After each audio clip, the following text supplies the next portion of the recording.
Merci de nous rejoindre pour un nouveau journal sur Moto Télévision. Voici les titres pour commencer. Butembo continue à enregistrer de nouveaux cas de coronavirus. La division provinciale en santé parle d'une moyenne de plus d'un cas notifié chaque jour, essentiellement les personnes âgées de plus de 40 ans. Les autorités sanitaires appellent la population à redoubler d'efforts dans le respect des mesures barrières. Il n'y a pas eu examen ce mardi de la motion de censure contre le gouvernement Sylvestre Ilunga. À peine la plénière ouverte, le président de l'Assemblée nationale, Christophe Mbosso, a signifié à l'assistance avoir été saisi au sujet de l'indisponibilité du Premier ministre à venir répondre à l'Assemblée nationale suite à son déplacement officiel à Lubumbashi. Ainsi, la plénière a été renvoyée au mercredi 25 janvier et tout pour les titres.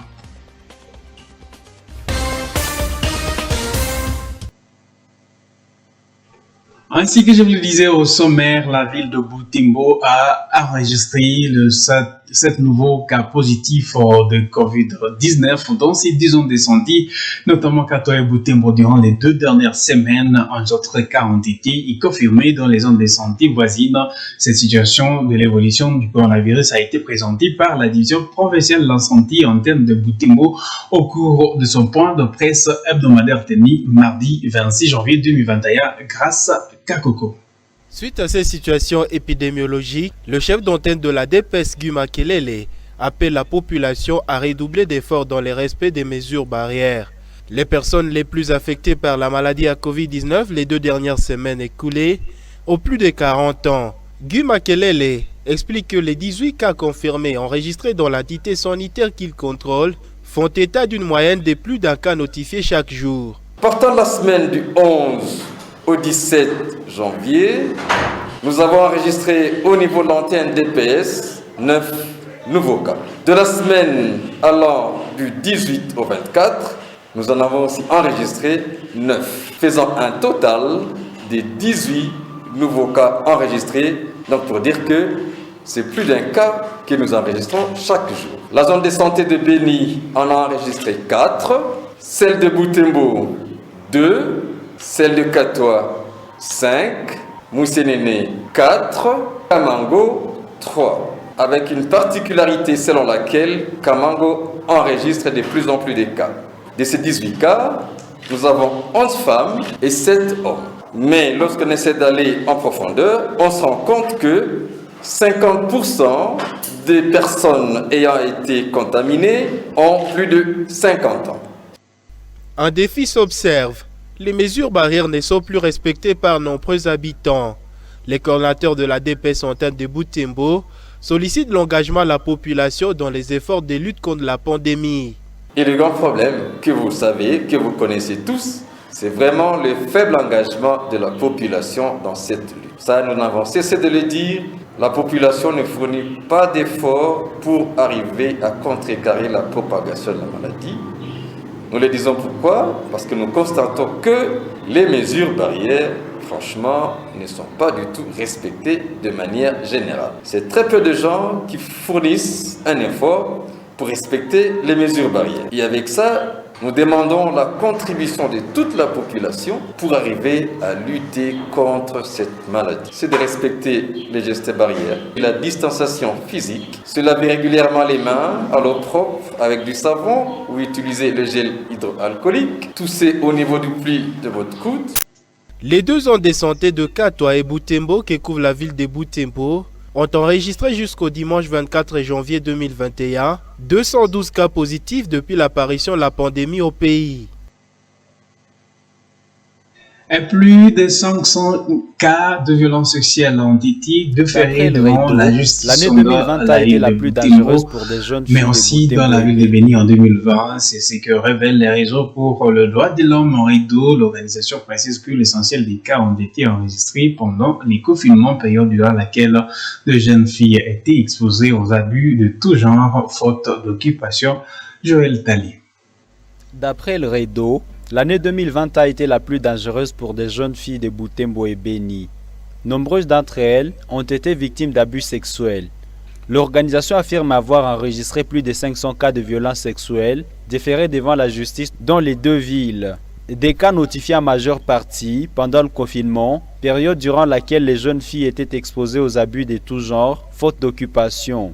Pour le tribunal de grande instance de Beni, pour l'année 2020, ils ont enrôlé 72 dossiers de viol. Si 72 dossiers de viol, ils ont tranché pour 16 dossiers. À terme de pourcentage, c'est 22,2%. Pour les parquets, près le tribunal de grande instance de Beni, ils ont enrôlé 215 dossiers. Pour le tribunal militaire de garnison de Beni, c'est un tribunal militaire qui gère Beni-Ville, Beni-Territoire, Butembo et Lubero. Ils ont enregistré 55 dossiers et ils ont jugé 16 dossiers. À terme de pourcentage, c'est 29%.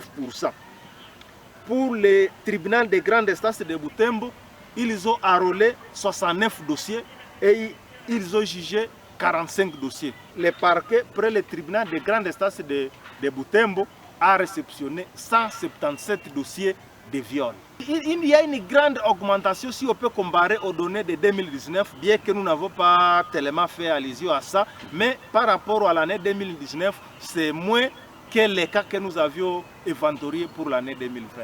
Cependant, le REDO salue l'effort du tribunal de grande instance de Butembo, qui seul, sur 69 cas de violences sexuelles enrôlés en 2020, a réussi à juger 45, contrairement aux autres institutions judiciaires. Néanmoins, le REDO reconnaît que plusieurs cas de violences sexuelles n'ont pas été signalés à la justice. C'est pourquoi cette structure de droits humains appelle les victimes à dénoncer ces cas auprès des acteurs judiciaires pour que les auteurs répondent de leurs actes. Et dans un autre chapitre, toujours pas de baisse de prix des cossets de manioc sur le marché. On a eu le Butembo, 1 kg de cossets de manioc qui s'est négocié entre 800 et 850 francs congolais. Il y a de cela un mois, nage actuellement entre 1000 et 1500 francs selon le variété, vendeurs et clients. Tous en souffrent. Eugénie Moussivirois dans ce reportage. L'avenue du marché au centre-ville accueille plusieurs entrepôts de cossets de manioc. Dans celui-ci, un sac de 100 kg de cossets de manioc qui revenait à 50 000 francs congolais il y a un mois se négocie aujourd'hui à 90 000 francs congolais, presque le double. Ces vendeuses sont ainsi obligées de revoir le prix du kilogramme de 850 à 1500 francs congolais selon la variété. Francine s'inquiète pour ce commerce. Le prix de la farine de manioc est élevé. Par conséquent, lors de la vente, il s'engage un débat controversé entre les vendeurs et l'acheteur au sujet du maintien de prix et de la quantité de la farine, car ces deux choses demeurent insatisfaisantes. Ces vendeuses accusent l'insécurité dans les zones rurales ainsi que le mauvais état de route des dessertes agricoles, ce qui bloque le ravitaillement de marchandises. À cela s'ajoute la multiplicité de taxes. La période pluvieuse, les différentes taxes exigées par les officiers d'État, le frais de loyer nous pousse à hausser le prix de la farine de manioc. Dans le restaurant, la hausse du prix de cossets de manioc impacte déjà sur la mesure d'une tartine de pâte. De notre part, nous avons maintenu le même prix, bien que la quantité a été retouchée. C'est dans l'objectif de gagner la confiance de notre clientèle. Ces vendeurs de cossets de manioc souhaitent voir les autorités restaurer la sécurité en milieu rural et réhabiliter les routes des dessertes agricoles pour faciliter les ravitaillements. Et les étudiants de l'Université de l'Assomption au Congo ont participé aux travaux d'aménagement de l'artère qui mène vers le site Mirador via Senzera au quartier Butundo. Ces travaux ont consisté au compactage et au remplayage de cette tronçon qui pourra faciliter la mobilité aux étudiants venant des communes Moussoussa comme la commune aussi des Kimemi sans passer par Voulamba. Et reportage de Fampoya qui est donc rendu ici par Eugénie Moussivirois. Où Bêche et barre de mine en main, ces étudiants ont répondu à l'appel du comité de gestion de l'Université de l'Assomption au Congo. Un trousseau salutaire pour les étudiants en provenance des communes de Moussousa et Kimemi, dont la seule voie pour rallier le site universitaire est la route Butembo-Mangouré-Dipa. Le président du comité estudiantin de l'UAC explique que cette voie pourra aussi être utile aux habitants de Vusentera et Vutundo. Nous sommes motivés par le fait que nous avons constaté que nos étudiants vivant vers Vutundo et de l'autre côté de l'UCG avaient un peu de difficultés pour arriver à l'école. Alors, le COGE a initié l'ouverture de cette route. Certainement, la route ne servira pas seulement aux étudiants de l'UAC, mais aussi aux habitants de la commune de Kimem et aussi Voulamba. Parce que c'est en collaboration avec les deux chefs de quartier, de Nguéré et de Boutou, que nous avons initié le désenclavement de cette route. Les étudiants ont reçu l'appui de certaines personnes de bonne volonté aux côtés des camions Ben pour les ravitailler en latérite. Et les députés nationaux n'ont pas pu examiner la motion censure contre le gouvernement Sylvestre Ilunga comme prévu ce mardi 26 janvier 2021 à l'ouverture de la première le vendredi.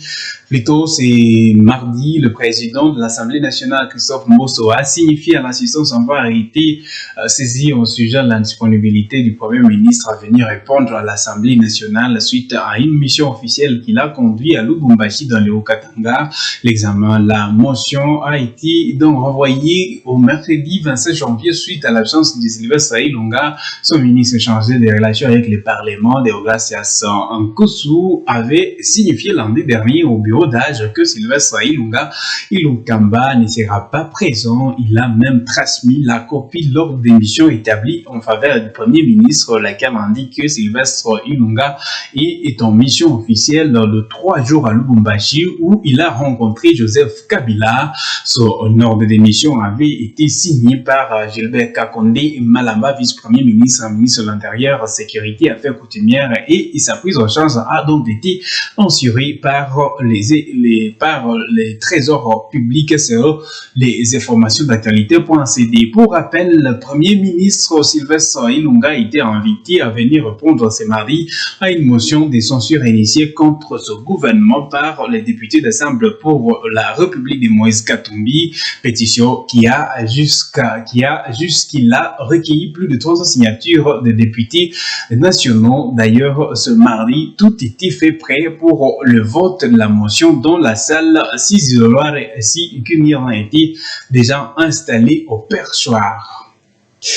Et Félix Tshisekedi a un nouveau directeur de cabinet. Il s'agit de Guy Nyembo. L'ordonnance les nommant a été élu lundi 25 janvier dernier à la RTNC. Guy Nyembo vient ainsi remplacer Vital Kamerhe empêché depuis sa condamnation pour corruption et détournement de fonds publics dans le cadre de l'exécution du programme de 100 jours du chef de l'État. Avant sa nomination, Guy Nyembo était directeur des cabinets en charge des questions économiques et financières. C'est un natif des Congolo en province de Tanganyika.